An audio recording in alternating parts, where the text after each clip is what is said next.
तो नमस्ते हमारे कुसुम लोकगीत चैनल पे आप लोगों का स्वागत है। कुसुम दीदी देहाती ऑफिशियल चैनल पे आप लोगों का स्वागत है। दो चैनल है, दोनों चैनल पे आप लोगों का स्वागत है। आइए बहुत प्यारा सा गीत सुनाने चल रहे हैं। गीत अच्छे लगे लाइक सब्सक्राइब करें, कमेंट करें। तेल पेट्रोल जो महंगा हो गया, महंगाई के ऊपर से गीत बनाए हैं। तेल पेट्रोल योगी मोदी भैया जहाँ कतौ होया, अगर हमारे की गाना सुनत होया तो जरूर अपन देश बचाया, सहायक बना। हाँ, सहायक बना।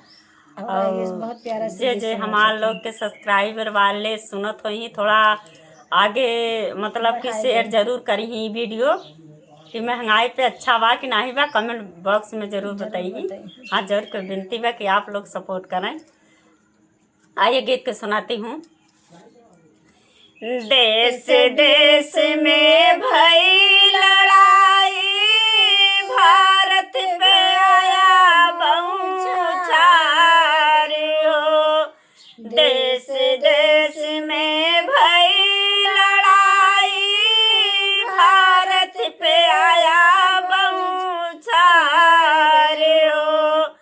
साइकिल के यह गया जमाना, गाड़ी का आया फैशन हो। साइकिल का यह गया जमाना, गाड़ी का आया फैशन हो।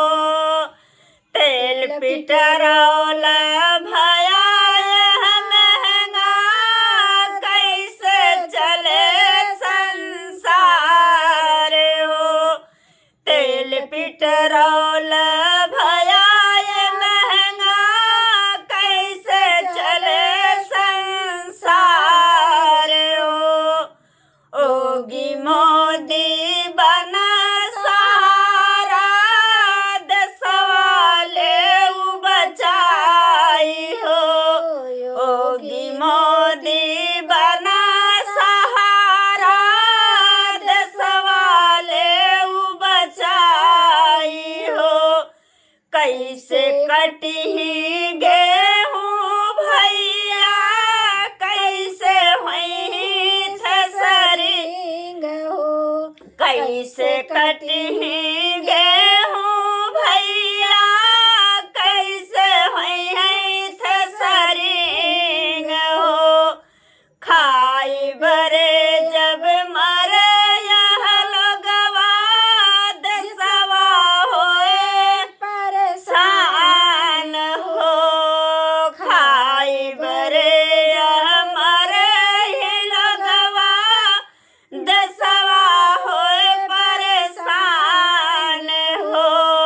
योगी मोदी बना सहारा, देशवा ले बचाई हो।